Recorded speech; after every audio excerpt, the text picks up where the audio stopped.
So our next speaker is Lou Bieker. His company, 4240 Architecture, is designing several key projects in Fort Collins, and Lou is going to challenge us to think about the trade-offs in our story of the future. Please help me welcome Lou.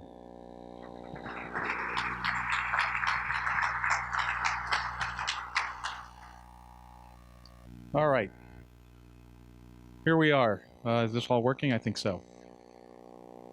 So I grew up in Fort Collins. I moved here in 1976. I went to Riffenburg, then Lesher, then Fort Collins High School, the old one. Then I left. Now I live in Denver. But that's my little sister and her husband and their new daughter. And they've moved back into my parents' home in Fort Collins from Seattle. They are basically the prototype of who Fort Collins is attracting right now. They're the, as Richard Florida calls, the creative class or the knowledge workers. She's a designer, he's a tech guy. They drink beer, they ride mountain bikes, they go skiing, they hike, and they all play Frisbee golf like we all did when we grew up here in Fort Collins. And so really that's the audience that Fort Collins is attracting really on a world stage. When I put this thing together, I started looking back and talked about population and growth. And we all know that Fort Collins is growing historically, the world's growing, other panelists have spoken to it. But this article came out from 1958. And at that point, they were talking about the world was at a tipping point for population growth. Some really smart guy from Caltech back in the 58 said that by 2050, there'd be 6.7 billion people on the planet. And so we blew past that in 2008. Another person said that by 2050, there'd be 16 billion people. So that's a big gap. But the conversation about population and growth is not a new one. It's been going on for a long time. This little map on the right starts to show, look at the bottom part, net population growth today. That's how fast people are, the world is growing. This is from last Friday. I bet there's probably 30 or 40 million more people since we put this on the screen last Friday. But really, the Earth has a carrying capacity with present standards of the way food is produced and food is consumed and people live, their habits, of about 10 to 11 billion people. It's growing very quickly. So it's generally understood that maybe by 2050, the planet will grow to about 10 billion people. That's getting very close to the capacity of the planet. The US will grow, as some of the other speakers have shown, to about 438 million, which is about 310 million right now. So what's that look like in Fort Collins? Again, I moved here in 1976, but if you go back 35 years from present day to 1980, Fort Collins was 65,000 people. Now it's 158,000 people, which is about almost 2.5 times larger. In the last 35 years, it's grown that quickly with that much velocity. If you project those same growth rates for the next 35 years to 2050, which is a benchmark for this discussion, we could almost be 400,000 people in Fort Collins. I don't think most of us ever envisioned our small town becoming 400,000 people. Couple that with people, with population and aging. I think others talked about, I'm not sure what you called them, the silver something or others, but the silver storm. Imagine back in 2,000 years ago with the ancient Rome, sort of the most civilized city-state on the planet. People lived to 30 years old. My grandmas, they both lived into their 70s. Present-day people, I think, are talking about somewhere between 80 to 85 years old as an average lifespan. This little kid on the right, there's a statistic, the first person that will live to 150 years old is already alive today. Staggering, talking about population growth. So that's looking at population. The next way or lens that we would look through is how much space does a person need, or how much do they presently occupy on the planet? This is important in Colorado. We all like to have our own space. We talk about being in the West, the frontier, sort of staking your claim and heading west and as frontiersmen. A bit of an abstract analogy, but if you were to think about the Serengeti or the rainforests or something like the mountaintops, the most sparsely populated places on the planet, that has a population density of about 2.5 people per square mile. So that map on the left was in Fort Collins. Each person in that density would almost take up all of downtown, all the way to Old Fort Collins High School, could grab a little bit of university, a lot of space. If you switch that and said Manhattan, not the boroughs, but the center of Manhattan has a population density of 71,672 people per square mile. That means each person in Manhattan gets, and I'm not going to use the laser pointer, I don't want to hit the wrong one, yes I am, they get 9 square feet. There's Old Town Square. That means all those people are living vertically. That's not much personal space. Fort Collins is actually is far more close to Manhattan than it is to the sparsely populated area. We live in 2,653 people per square mile, which is about one person occupies about the amount of space of Hughes Stadium, the ball field.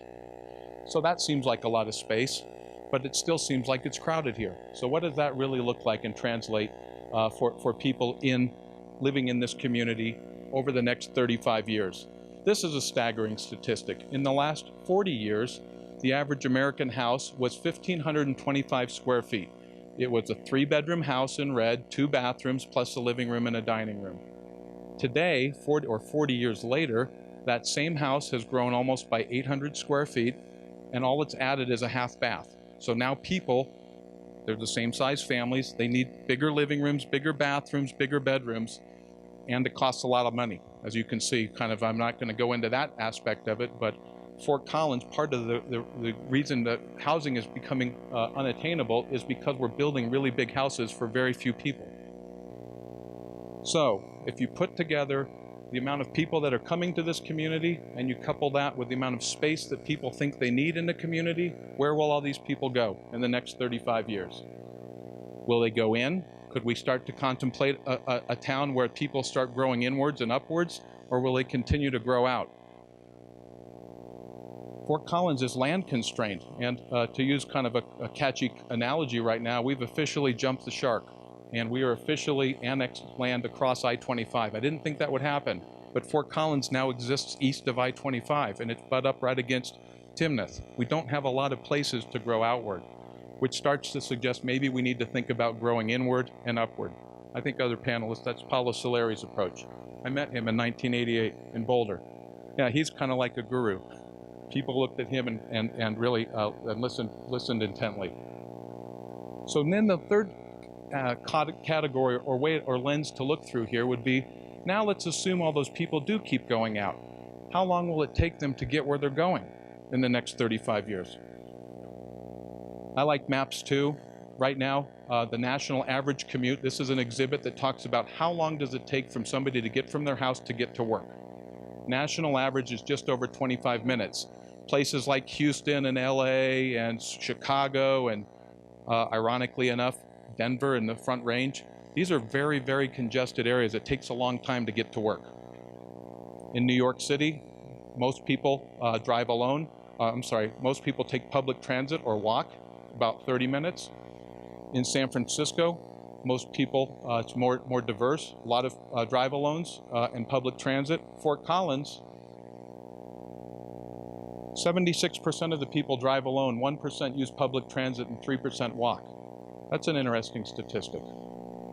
I asked our marketing person to put together an exhibit of she lived in Manhattan in a very densely populated area. She walked out her front stoop, and if she just kept turning right and never stepped off the sidewalk, she could go to dining, groceries, health, grooming, shopping, laundry, exercises, vices, the wine shop, the liquor store, and get an education. We talked about food deserts. That's the same city block when you think of a suburban model around a Walmart. What can you do in there? You can go shop, you can actually get your eyeglasses, and you can get some health things, but it's not the same kind of density of experience for those people when you start to think about the patterns of suburbia. This is a map, I'll go quickly. The longer lines say this is how long it takes from somebody to get from their house to the grocery store. In the west, it takes a lot longer. In the east, the patterns are much more urban, so you can walk to the grocery store. In Fort Collins, there's a lot of things going very well. I grew up in Parkwood, so I put this map, this one in here. It's not just to say it's a district or a center, but there are places, the hospital, downtown, the park, the college, and the mall. All of these places are very good destinations. According to Google Maps, though, it only takes 6 minutes to get from the hospital to downtown, or this was interesting. Does it really only take 6 minutes from Foothills Mall to CSU in a car? I don't think so. Google says that's how long it takes. So Then we look at the last thing, is what do we value? So it takes a lot of time to get from point A to point B. If you look back to this exhibit on the 1950s, I suppose it's psychoneuroses, but I've got an awful feeling of something nasty creeping up on me. Kind of the idea of the pastoral landscape and industrialization coming to take over. Here's it said a different way, sort of from Thoreau. I went to the woods to live deliberately with nature and really kind of reduce life to the essential qualities. Or, on the right, New York is a city where you could be frozen to death in the midst of a busy street and no one would notice. So what do we really value? In Fort Collins, we value happiness. It's the third happiest city nationwide. San Francisco is 9th, and New York doesn't even show up on the list. We value living on the edge. This is this idea of ecosystems and ecotunes, a lot of what Solari talked about, a place where ecologies are in tension, the intersection between the Great Plains and the Rocky Mountains, between civilization and the Wild West, between college and university, or university and community. So these edge conditions are nice. We value our independence. We're pioneers, we're entrepreneurs. We all talk about those things. We want to make sure we still have that sense of individuality and an individual self. So finally, in 1 minute and 13 seconds, what are we willing to give up for housing that we can afford? And it really comes down to a couple things. Are we willing to trade some personal space, whether that's the size of our house or whether that's the size of our open space? Are we willing to trade those things for things that increase in terms of convenience? Now I can walk to the grocery store, I can walk to the dry cleaners, I can walk to pick my kids up from school. A sense of community, we all share things together, and a richness of experience. It really suggests that we'd be looking at new housing models with aging populations, with different demographics that are coming to this city. Fort Collins right now has 58% single-family residents. Boulder has 42%. In a college town, that's a little interesting. Most college towns have 45% single family, and the rest is multifamily, apartments, student housing, higher density living. Fort Collins lives like a bunch of single family houses. But as you move towards aging populations or these different demographics, what if we started thinking about higher densities, the patio homes or the front-loaded townhomes, or the row homes like other communities have, or the walk-up townhomes and flats, or potentially the elevated multifamily residential. All of these ways of living require less individual personal space and start to grow within versus growing without. And what all of those spaces really rely on to be truly successful and integrated is shared open space. Fort Collins has a really great, unique opportunity with the river. You're doing great things there in the river district. I'd say keep it up. Other communities on the Front Range have really leveraged the water and leveraged life on the water to create these rich park-like settings, urban, pastoral, and very community-based with very high-density living inside. This is where I lived in San Francisco for the last 10 years. I call this kind of the architectural metaphor is the mullet, where it's a fairly conservative building along one facade here, and it's a pretty radical facade here. So it's basically a two-faced building, but what the common goal of this is flats, these are lofts, is we all shared this backyard community space with great sunshine and great views back to San Francisco. But what we really shared was this. We could walk out our front door to the coffee shop, to the crepe shop, to the flower shop, to the grocery shop, to the dry cleaner, and all of that was at our fingertips. Lastly, connectivity. When you look at the way cities patterns of density are emerging, there's an idea of Woonerfs. It's a word I like saying, but it's a place where cars can drive on, but it's an environment that belongs to pedestrians.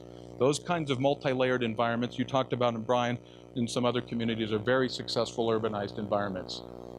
So finally, what does this mean for Fort Collins? Maybe we should start to think about filling in the gaps. Maybe all of our streets should start looking like Lombard Street in San Francisco. Maybe that's not what we're saying. Maybe we should start thinking about walking streets or mixed-use developments along the Max line. Those are already happening. Maybe we should think about multi-generational housing that's very close access to Poudre Valley Hospital in downtown. Finally, maybe we should think about some of these other types of models to really create that vital community and grow within rather than growing without and out and out. Thank you.